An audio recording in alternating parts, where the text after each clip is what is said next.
Des vautours qui s'attaqueraient aux bêtes vivantes. La polémique refait surface. Une éleveuse témoigne. Sur ces photos prises ce lundi devant la direction des territoires de l'Aveyron, le corps inanimé d'une jument apparaît, entouré de plumes d'oiseaux. C'est là qu'on l'a retrouvée en fait, avec les vautours dessus. Voilà. Et là, il y avait un essaim de vautours tout autour de nous. Claire Vieilledan est la propriétaire de cette jument. Jeudi dernier, elle l'a retrouvée mourante sous une nuée de vautours. Cette éleveuse de bovins dans le sud Aveyron l'assure, l'animal était en pleine forme lorsqu'il a été attaqué par les rapaces. Une autopsie a été menée, mandatée par la DDT, et qui a avéré bel et bien que ma jument est décédée suite aux ruptures des artères utérines. Qu'elle a été saignée en fait.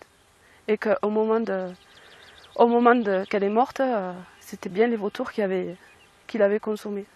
Selon le syndicat des jeunes agriculteurs qui souhaitent aujourd'hui alerter les pouvoirs publics, ce type d'attaque se multiplie depuis l'année dernière. Il y a eu, donc j'ai dit jeudi après-midi, cette attaque sur une jument. Il y a eu depuis une attaque sur une brebis, une attaque sur deux veaux.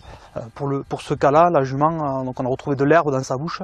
Donc elle était en train de pâturer au moment où elle était attaquée. Donc la barrière psychologique de dire que le vautour n'est qu'un charognard doit tomber. Les syndicats agricoles demandent des solutions concrètes, notamment un soutien financier de l'État en cas d'attaque et la régulation de la population de vautours sur le territoire. Mais pour la Ligue de protection des oiseaux, ce rapace n'est pas un prédateur et les attaques sur des animaux vivants sont rarissimes. Ce qui est affirmé, c'est qu'il y aurait trop de vautours et pas assez de nourriture pour satisfaire leurs besoins. Or, tous les éléments dont on dispose à ce jour nous permettent d'affirmer que c'est loin d'être le cas. Pour suivre attentivement les comportements de ces rapaces, la Ligue de protection des oiseaux vient de mettre en place une médiation. Le but, informer les éleveurs et recueillir leurs témoignages sur les circonstances précises des attaques de vautours.